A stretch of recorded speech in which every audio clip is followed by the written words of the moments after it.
Caballeros, bienvenidos a una nueva transmisión más. Es un placer estar nuevamente con ustedes, servidor y amigo Irving Rodríguez, transmitiéndoles desde su canal. Antes de irnos siguiendo la información, si es de su agrado, apóyanos con ese like, compártela para que pueda llegar a más gente y se entere de esta información. Si nos estás viendo por primera vez, muchísimas gracias por tu tiempo y por tu espacio. Solamente pedimos el apoyo con la suscripción para que cada día podamos ser más en esta gran familia pregonera. Ya nos encontramos a jueves 31 de marzo del 2022 y vámonos leyendo la información, señores, porque lo planteado por el presidente de la República en esta reforma electoral ya tuvo cabida o ya le caló los huesos al señor Lorenzo Córdoba, quien en entrevista ya dio su postura y dijo que es inaudito ya que en ninguna parte del mundo esto ocurre.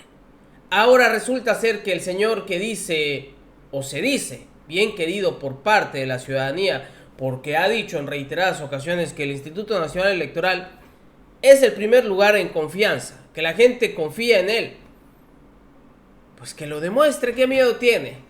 Se ha planteado que la ciudadanía sea quien elija tanto a consejeros como magistrados del INE y del Tribunal Electoral del Poder Judicial de la Federación, pero esto no le pareció a los señores.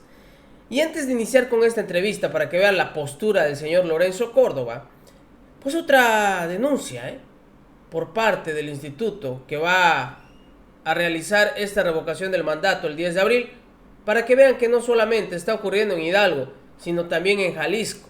Vean ustedes esto, que es muy preocupante. Hicimos una búsqueda y aquí está. Sección... ¿Cuál va a desmentir primero su casilla? Correcto. Su sección. La sección. Y pues, buscábamos que los votantes de Girosto, aquí en el estado de Jalisco, pudieran tener una casilla en donde votar. Pues sí, es un ejercicio como el de Dora la Exploradora, porque van a tener que caminar casi 7 horas para llegar a Zapotán y poder ejercer su derecho al voto. Hay más de 300 comunidades rurales en el estado de Jalisco que no tienen dónde ejercer su sufragio en la jornada de revocación. Es Villa Purificación. Villa Purificación. Esto está hacia el rumbo de Costa Norte. Sí. Ok, entonces en teoría, esta persona que de es la sección 2009, que vive en Girosto, tiene que ir hasta Zapotán y caminar 7 horas para llegar a votar. Pues tienen que contestarle a la Suprema Corte. También mintieron ante la Corte cuando manifestaron que tenían 2,000 millones para el ejercicio de revocación y después salieron con que eran 1,500. Se les perdieron 500 millones de pesos en el IVA. Y decirles que en la consulta de expresidentes que se realizó el año pasado, con 500 millones instalaron 50,000 casillas y ahora con 1,500 o 2,000 millones, dependiendo si consideramos lo que le dijeron a la Corte o lo que le dicen a los medios, pues están instalando el mismo número de casillas. Con esos 2,000 millones les alcanzaba evidentemente para instalar 160,000 casillas y que los ciudadanos de Girosto, por ejemplo, pudieran acudir a votar en su centro de población y no tengan que caminar 7 horas para ejercer el sufragio.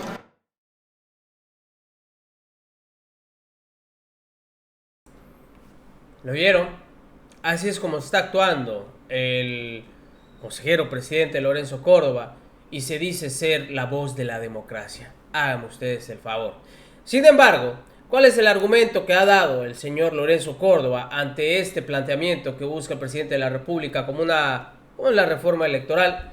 Así busca el señor excusarse y decir que esto en ninguna parte del mundo ocurre. Buenos días, Paco, qué gusto estar contigo, un placer. Igualmente, pues bueno, esta propuesta del presidente López Obrador de que los consejeros que integran el pleno del INE y también los magistrados de la Sala Superior del Tribunal Electoral del Poder Judicial de la Federación, ¿qué opinión te merece? Estaba yo revisando y por lo menos de este Institute for the Democracy de 217 países, esto no es algo que se use, ¿no? No, para nada, sobre ningún lado del mundo existe esto. El informe que tú citas ha circulado mucho, varios médicos hoy lo retoman. Es un informe de 2014, un informe comparado de IDEA Internacional, un organismo muy reconocido en el ámbito internacional, un organismo intergubernamental del que, por cierto, México forma parte, que reporta que en 217 países en donde se realizan procesos electorales, pues en ninguno se elige a funcionarios que por su propia naturaleza deben tener un órgano técnico. Llama mucho la atención el momento en el que el presidente hace este anuncio. Ya desde hace varias semanas, incluso meses, había vaticinado o anticipado que presentaría una reforma electoral, y hoy da a conocer esta modalidad. Y digo, llama mucho la atención porque el presidente, hay que reconocerlo, es un actor político de primera línea, pero al final del día un actor político con intereses políticos legítimos y válidos, por supuesto.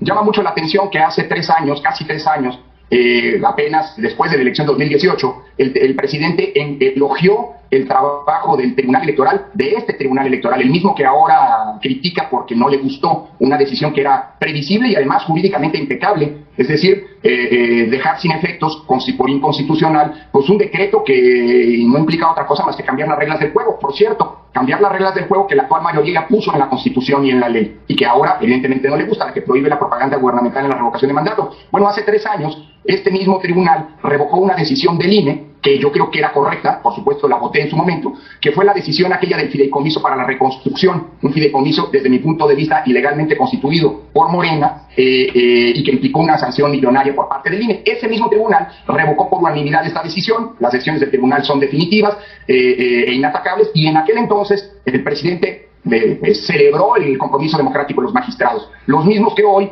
parecen incomodarle y que alimentaron con su decisión pues esta propuesta que, por decirlo menos, es una propuesta extraña o atípica en un contexto democrático, porque someter a votación a los funcionarios electorales, cosa que insisto, como lo dice la internacional, no ocurre en ningún lado del mundo, es simple y sencillamente politizar una función que por definición debe ser imparcial. El presidente es un hombre político, es un hombre de partido, y por supuesto hay decisiones del órgano electoral, de los órganos electorales, que pueden gustarle a veces y otras no. Cuando le favorecen seguramente le gustan, cuando no le favorecen, como ocurrió ahora, pues no le gustan. Pero eso es la historia de los órganos electorales, y esa es justamente la razón de ser de los órganos electorales: no estar al servicio de ningún poder, de ningún gobierno, y no tomar decisiones al contentillo de los actores políticos. Eso se llama autonomía e independencia, y eso es lo que el INE y el Tribunal Electoral todos los días ejercemos, aunque le moleste a los actores políticos. Lorenzo, esta es de alguna forma parte de la decisión del presidente de la República y de los seguidores del presidente de la República de desaparecer al INE. Y también te preguntaría, ¿es querer desaparecer al INE o te quiere desaparecer a ti, Yaciro Murayama? Bueno, a ver, Polo, yo no creo que quieran desaparecer el INE. Yo creo que hay actores políticos que quisieran un INE mucho más sumiso, subordinado, y que no fuera autónomo e independiente, que se ajustara a los intereses políticos de parte. Pero para eso no está el INE, para eso no está el tribunal. Estamos justamente para lo contrario. Y en la historia reciente hay muchas decisiones que pues el presidente hasta ha aplaudido.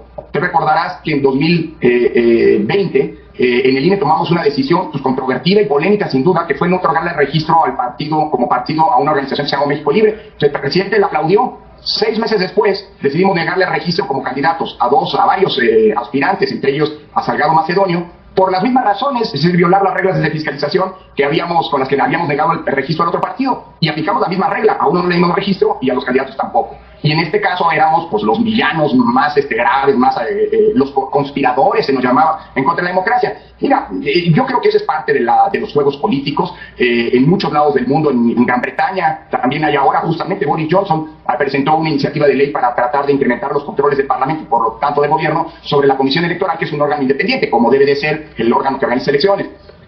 Yo creo que hay siempre un intento desde el poder de someter a todos los demás órganos a su voluntad, pero bueno, pues es legítimo que presenten iniciativas. ¿Cuáles son las intenciones? Pues habrá que preguntárselos a ellos. Evidentemente hay consejeros, las y los consejeros no somos cómodos, pero nuestra función no es ser cómodo, para nadie.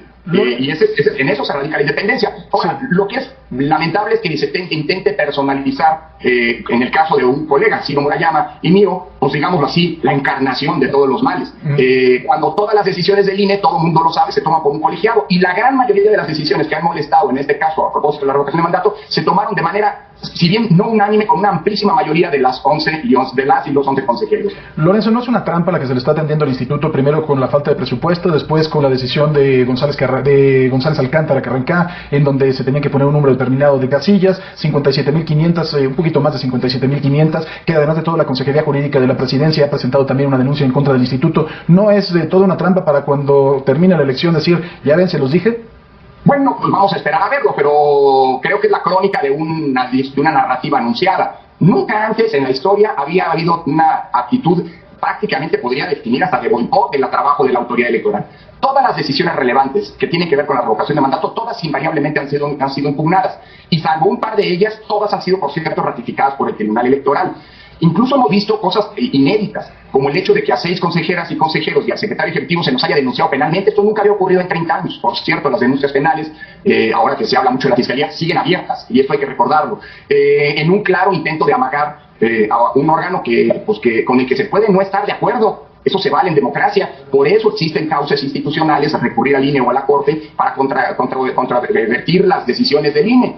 Pero llegar al extremo penal nunca había pasado en 30 años, está pasando ahora. Tú dices es una trampa, pues por lo menos parece algo que ya no es una mera casualidad, sino una secuencia de actuaciones, de sistemática descalificación del trabajo del árbitro. Ojalá y no sea con el propósito que tú dices, es decir, que no sea una trampa, pero sí llama mucho la atención. Por cierto, la suspensión que nos otorgó el ministro González Alcántara es una decisión muy importante, porque nos blinda a los consejeros y consejeras del INE y al resto de los funcionarios del instituto frente a cualquier intento de fincar responsabilidades administrativas y penales por no poder cumplir con los parámetros de la ley en la organización de la revocación de mandato. Tú lo decías bien, en la ley se establece, y eso me parece correcto, que se tenían que instalar el mismo número de casillas, es decir, 161,000 casillas el próximo 10 de abril. Pero dado que no se nos dieron los recursos, el INE no va a poder instalar más que 57,517.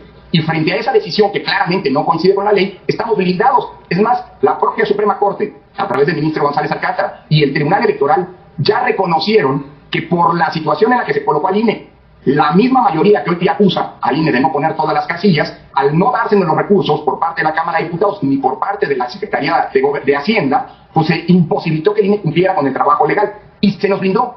Ambas instancias judiciales lo que dijeron es que el INE haga la revocación de mandato como pueda y para lo que le alcance, pero eso no tiene ningún tipo de consecuencia, porque la imposibilidad de instalar todas las casillas no es culpa del INE, es culpa de la Cámara de Diputados y del gobierno federal, que no le generaron los recursos. Por eso, frente a toda esta andanada, pues por lo menos tenemos el respaldo de los órganos judiciales, y lo que ahora estamos viendo es que cuando los órganos judiciales no deciden como los actores políticos quieren que decidan, pues entonces se plantea su desaparición o su renovación, o como dijo el presidente de Morena hace un año, ojalá y no lleguemos a eso, su exterminio, dijo hace un año Mario Delgado.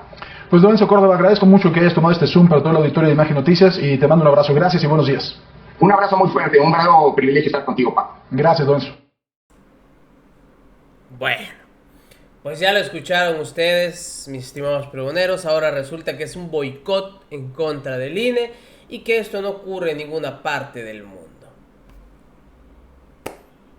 Pues ojalá que sí se lleve a cabo, porque yo creo que la mayoría ya nos dimos cuenta que este instituto de imparcial no tiene nada.